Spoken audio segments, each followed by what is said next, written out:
사랑합니다. 여러분 사랑합니다. 자, 눈을 뜨고 피곤하지만 눈을 뜨고 목사님을 보면 좋겠습니다. 자, 여러분 한 주간 잘 지냈나요? 네, 우리 잘 지낸 친구들도 있고 그렇지 않은 친구들도 있는 것 같은데, 자, 나는 시험 다 끝났다. 나는 시험 다 끝났습니다. 오, 이쪽 분단에 있는 친구들이 좀 시험 다 끝난 것 같아요. 아직 여기는 시험 안 끝난 친구들 많은 것 같네요. 네, 시험 안 끝난 친구들 많죠. 네, 목사님 알기로는 우리 신일중이랑 백석중은 시험 다 끝났어, 그렇죠? 근데 이제 나머지 뭐 다른 학교, 뭐 발산, 오마는 아직 시험 안 끝났어요, 그렇죠? 내일부터 시험인 걸로 알고 있어요. 화이팅. 네, 우리 시험 다 끝난 친구들은요, 또 우리 누가 오늘 주은이가 기도했는데 우리 주은이 기도한 것처럼 또 평안하게 또 여러분들 또 잘 지냈으면 좋겠고, 우리 시험 안 끝난 친구들은요, 네, 화이팅. 네, 힘내서 또 시험 잘 봤으면 좋겠습니다. 자, 예전에 목사님은 시험 기간만 되면 항상 이런 생각을 했었어요. 어떤 생각이냐? 시험 끝나가면 뭐 하지? 라는 생각을 했었습니다. 자, 평상시에는 이런 고민을 하지도 않다가 시험 기간만 되면 막 계획을 세우기 시작해요. 뭐 친구랑 놀러 가기, 또 시험 기간에 잠을 잘 못 자니까 시험 끝나면 잠자기, 늦잠 자기, 그냥 늘어지게 한번 자보기, 또 뭐 여행 가기, 이런저런 뭐 계획을 세웁니다. 이 시험이 끝나지도 않았는데 벌써부터 이 시험이 끝난 이후의 일들을 꿈꾸는 것이죠. 아마도 목사님뿐만 아니라 여러분 중에서도 이제 시험 아직 안 끝난 친구들 중에서도 시험 끝나면 뭐 하지라고 막 상상하면서 뭐 행복 회로를 돌리고 있는 그런 친구들도 있을 것 같아요. 자, 우리는 시험 기간뿐만 아니라 평상시에도 많은 것들을 꿈꾸며 살아갑니다. 내가 앞으로 되고 싶은 어떠한 장래 희망, 또는 내가 앞으로 성취하고 싶은 어떤 목표들, 아니면 내가 평생 이룰 수 없는 것들, 예를 들면 내가 고등학교 올라가기 전에 연애를 한번 해보겠다, 이런 거 평생 이룰 수 없잖아요, 여러분들. 뭐 이런 친구들이 있을 수도 있어요. 근데 대부분의 친구들이 이런 거 평생 뭐 못 이루는데, 뭐 이런 것들을 꿈꾸거나, 아니면 내가 뭐 남자친구, 여자친구를 만들어 보겠다, 아니면 내가 뭐 로또 당첨돼 보겠다, 부자가 돼 보겠다. 우리가 평생 이룰 수 없는 어떤 것들을 꿈꾸며 살아가는 친구들도 있을 것 같습니다. 자, 이처럼 우리는 살면서 많은 것들을 꿈꾸며 살아가요. 오늘 우리가 읽은 본문도요, 어떤 한 사람의 꿈에 대해 이야기하고 있습니다. 누구냐? 바로 요셉의 꿈에 대해 이야기하고 있어요. 여러분, 요셉은 우리가 잘 알고 있는 성경 인물이죠. 오늘 말씀에서도 이 요셉에 대해 소개하고 있는데, 오늘 말씀을 보면 요셉은 야곱이 노년에 얻은 아들이었습니다. 야곱에게는 몇 명의 아들들이 있었죠? 12명의 아들들이 있었죠. 창세기 35장을 보면요, 오늘은 37장을 읽었는데 우리 35장을 보면 야곱의 12명의 아들들에 대해 소개하고 있는데, 요셉은 야곱이 라헬에게서 얻은 아들이었어요. 이 라헬은 야곱이 사랑하는 아내였어요. 야곱에게는 두 아내가 있었죠. 레아와 라헬 이렇게 있었는데, 이 라헬은 야곱이 사랑하는 아내였는데 요셉은 이 라헬에게서 얻은 아들이었다라는 거예요. 그리고 이 12명의 아들 중에서 베냐민을 제외하고 가장 나중에 낳은 아들이 바로 요셉이었어요. 자, 그렇기 때문에 야곱에게 있어서 요셉은 어떤 아들이었을까요?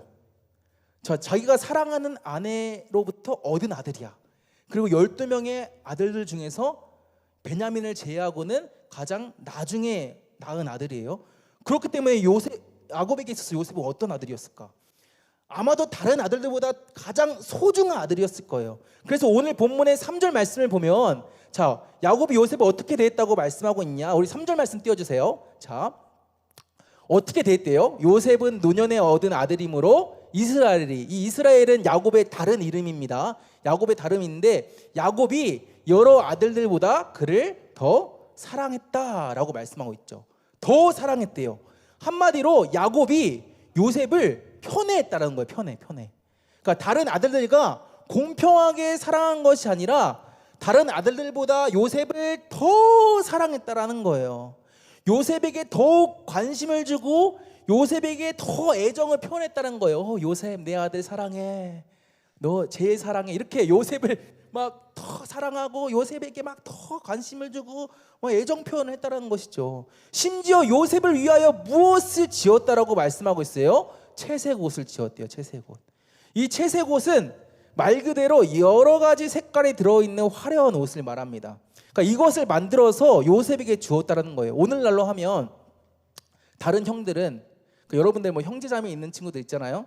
다른 형이나 누나나 내 동생에게는 서로 옷을 물려 입겠다면 요셉에게만 신상 메이커 옷을 사줬다는 것이죠. 자, 형들의 기분이 어땠을까요? 형들의 기분 어땠을까? 당연히 기분이 나빴겠죠. 아빠가 동생만 사랑해. 뭐 여러 형제들이 있는데 내 동생만 사랑해. 오케이, 이것까지는 이해할 수 있어. 그런데 동생한테만 새 옷을 사줘. 나는 그냥 형 거 물려 입는데 내 동생한테만 새 옷을 사줘. 어땠을까요? 기분이? 형들의 기분이? 아마 막 화가 나서 막 미쳤을 거예요. 왜 나는 안 사줘? 왜 내 동생만 사줘? 이런 기분이 들었겠죠. 그래서 오늘 본문의 4절 말씀 보면, 자, 4절 말씀 띄워주세요. 그래서 요셉의 형들이 요셉을 어떻게 돼 있냐? 그의 형들이 아버지가 형들보다 그를 더 사랑함을 보고, 그러니까 자신들보다 요셉을 더 사랑함을 보고 그를 미워하여 요셉을 미워했다라고 말하고 있어요. 얼마나 미워했으면 편안하게 말할 수가 없었대요. 그러니까 얼굴만 봐도, 내 동생 요셉의 얼굴만 봐도 막 빡이 치는 거야. 진짜 아빠는 왜 쟤만 사랑해? 왜 쟤한테만 채색옷을 사줬어? 막 화가 나니까 얼굴만 봐도 막 편한 말이 안 나오는 거예요. 그냥 막 좋은 말이 안 나오는 거야. 막 욕이 나오려고 막 하는 거야. 막 이랬다라는 거예요 지금. 그러니까 요셉과 형들의 관계가 어땠다는 거예요? 아주 박살이 났다는 거예요. 박살이. 자, 이러한 상황에서 어느 날 요셉이 꿈을 꿉니다. 어떤 꿈을 꿔요? 요셉과 요셉의 형들이 곡식단을 묶고 있었어요. 이렇게 밭에서 이 곡식단을 이렇게 묶고 있었는데, 자, 요셉의 곡식단이 막 일어나요. 꿈이니까 가능한 이야기겠지. 요셉의 곡식단이 막 일어나. 자, 그리고 형들의 곡식단이 요셉의 곡식단을 이렇게 둘러서서 절을 하는 꿈을 꿉니다. 그러니까 무슨 꿈이에요? 형들이 요셉한테 절하는 꿈이죠.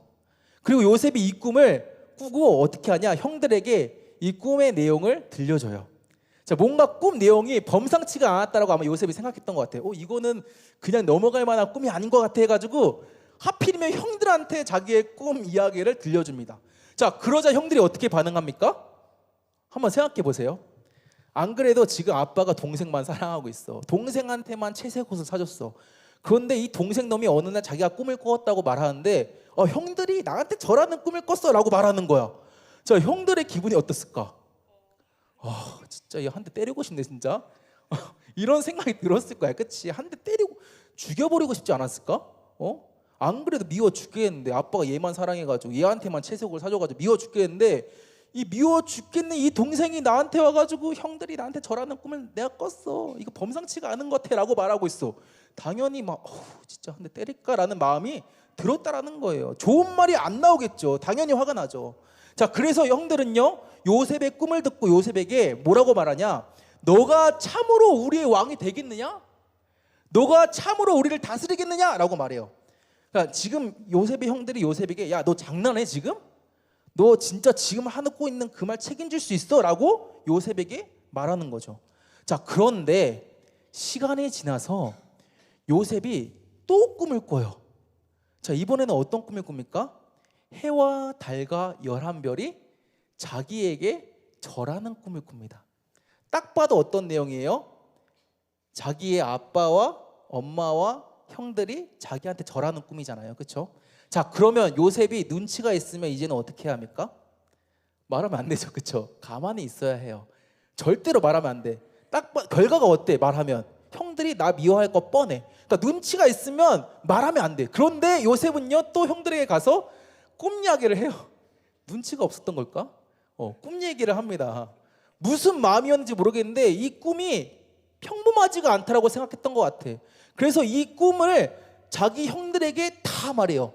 형들, 내가 또 꿈 꿨는데 그 11별이 막 나한테 절하는 꿈을 꿨어 라고 형들한테 또 눈치 없이 말합니다. 자, 그러자 이번에는 요셉의 아버지였던 야곱이 요셉의 꿈의 내용을 들어요. 아마 옆에 있었던 것 같아. 그러니까 형들한테 꿈 얘기를 하는 것을 요셉의 아버지인 야곱이 옆에서 듣습니다. 그리고 요셉을 꾸짖어요. 정말로 너가 꿨던 그 꿈처럼 나하고 너 엄마하고 너 형들이 너한테 절하겠냐라고 꾸짖습니다. 그러니까 야곱이 듣기에도, 요셉을 사랑하는 야곱이 듣기에도 요셉의 꿈은 말도 안 되는 꿈이었던 거예요. 자, 그런데요 야곱의 이 반응은 앞서 형들의 반응과는 조금은 달랐습니다. 자, 우리 11절 말씀 보도록 하겠습니다. 자, 말씀을 보니까 야곱이 요셉을 꾸짖기는 꾸짖었어요. 야곱이 들어보니까 야곱이 듣기에도 요셉의 꿈은 말도 안 되는 꿈이야. 약간은 버르장머리 없는 꿈 같아. 자, 그래서 꾸짖기는 꾸짖었는데 어떻게 했대요? 어떻게 반응했대요? 그의 형들은 시기하는데 그의 아버지였던 야곱은 요셉의 말을 듣고 어떻게 했대요? 간직해 두었다라고 말해요. 간직해 두었다. 그러니까 야곱이 요셉의 꿈을 듣고 이건 말도 안 되는 꿈이야 라고 생각은 했지만, 그럼에도 불구하고 요셉의 이 꿈의 내용을 그냥 흘려들은 게 아니라 마음에 새겼다라는 거예요. 자, 여러분, 지금껏 요셉이 꾸었던 꿈, 요셉이 꿈 두 가지 꿨잖아요. 그렇죠? 자기 곡식단을 향하여 형들의 곡식단이 절하는 꿈을 꿨고, 자기를 향하여 해와 달과 11별이 절하는 그 꿈을 꿨는데, 이 요셉이 꿨던 이 꿈은 말도 안 되는 꿈이었어요. 우리가 흔히 말해서 개꿈이라고 하죠. 개꿈이었어요. 그러니까 마치 어린애들이 꿀만한 그런 꿈이었다라는 거예요. 자, 그렇기 때문에 야곱은, 이 요셉의 아버지였던 야곱은 요셉의 이 꿈 내용을 막 중요하게 생각할 필요가 있었을까요? 없었을까요? 없었어. 그냥 흘려 넘겨도 됐다라는 거예요. 그런데 야곱은 그렇게 하지 않았어요. 그 꿈을 간직했습니다. 그 꿈을 마음에 새겼다라는 거예요. 자, 왜 야곱은 이 요셉의 꿈을 간직했을까요? 누가 봐더라도 이 꿈은 그냥 개꿈이야. 아무런 의미가 없는 개꿈인데 왜 야곱은 이 요셉의 꿈을 흘려듣지 않고 이 꿈을 자기의 마음에 간직했을까요? 자, 그 이유는 야곱도 이전에 꿈을 통해 하나님을 만났기 때문이었어요. 그 이유가 뭐라고 했잖아? 그 이유가 뭐라고? 왜 야곱이 도연아, 왜 야곱이 요셉의 꿈을 간직했대? 마음에 그냥 흘려들어도 되는데 왜 간직했대? 이유가 뭐래? 야곱도 꿈을 통해 하나님을 만났기 때문에. 어디서 만났습니까? 형 에서에게 도망칠 때 어떤 곳에서 잠을 자다가 그곳에서 꿈을 통해 하나님을 만났었죠. 그렇죠? 기억나죠? 꿈에서 하나님께서 뭐라고 말씀하셨어요? 내가 너와 함께 있을 거야. 너 지금은 형 에서에게 도망쳐서 막 먼 곳으로 가고 있잖아. 근데 내가 너와 함께 있을 거야. 그래서 내가 너를 고향으로 다시 돌아오게 할 거야. 반드시. 하나님께서 약속하셨잖아요. 자, 그리고 어떻게 하셨습니까? 하나님께서 그 약속을 지키셨어요. 그래서 야곱이 고향으로 돌아오게 되었어요. 그러니까 야곱도 자기가 꿈에서 하나님을 만났던 경험이 있었기 때문에 요셉의 꿈 역시도 하나님께서 주신 것일지도 모른다라고 생각했던 것이죠. 그렇기 때문에 야곱은 요셉의 꿈을 간직했습니다. 자, 그리고 시간이 흘러서 요셉이 꾸었던 꿈이 어떻게 되었을까요? 실현되었어요. 우리가 오늘 읽지는 않았지만 창세기 45장을 가면 요셉의 꿈이 현실이 되었습니다. 시간이 흘러서요, 형들에 의해서 요셉은요 애굽의 노예로 팔려갔어요. 그런데 시간이 흘러서 이 애굽의 노예로 팔려갔던 요셉이요 애굽의 총리가 됩니다. 애굽의 총리가 돼서 무엇을 하냐? 그 당시에 애굽과 가나안 땅, 이 야곱의 이 가족들이 살고 있던, 이 요셉의 형들이 살고 있던 이 가나안 땅에 가뭄이 일어났었는데, 이 애굽과 가나안 땅에 일어났던 이 가뭄을요 이 총리가 된 요셉이 해결해요. 하나님께서 지혜를 주셔가지고 이 온 지역에 일어났던 이 가뭄을 해결합니다. 그때 이 가나안 땅에 살던 요셉의 가족들, 요셉의 형들이 식량을 구하기 위해서 애굽의 총리가 된 요셉을 찾아가요. 자기 동생이 애굽의 총리가 된지도 모르고 이 애굽의 총리가 된 요셉을 찾아갑니다. 그리고 어떻게 하냐? 요셉에게 식량을 구해요. 엎드려서. 그러니까 요셉이 어릴 때 꾸었던 그 꿈대로 형들이 요셉을 섬기게 된 것이죠. 그러니까 꿈의 내용이 현실이 되었다라는 거예요. 자, 그리고 이 모든 일들이 일어난 후에 요셉이 형들에게 뭐라고 말하냐? 자기가 요셉임을 밝혀요. 형들, 저 요셉이에요. 형들이 저 애굽에 팔았던 그 요셉이에요 라고 자기를 밝힌 다음에 형들에게 뭐라고 말하냐? 우리 45장 8절 말씀을 보도록 하겠습니다. 자, 뭐라고 말해요? 그런즉 나를 이리로 보낸 이는, 나를 이 애굽으로 보낸 이는 당신들이 아닙니다. 형들이 저를 애굽에 팔았지만 형들이 저를 보낸 것이 아니라 누가 보냈대요? 하나님이 나를 보내셨습니다 라고 말하고 있죠.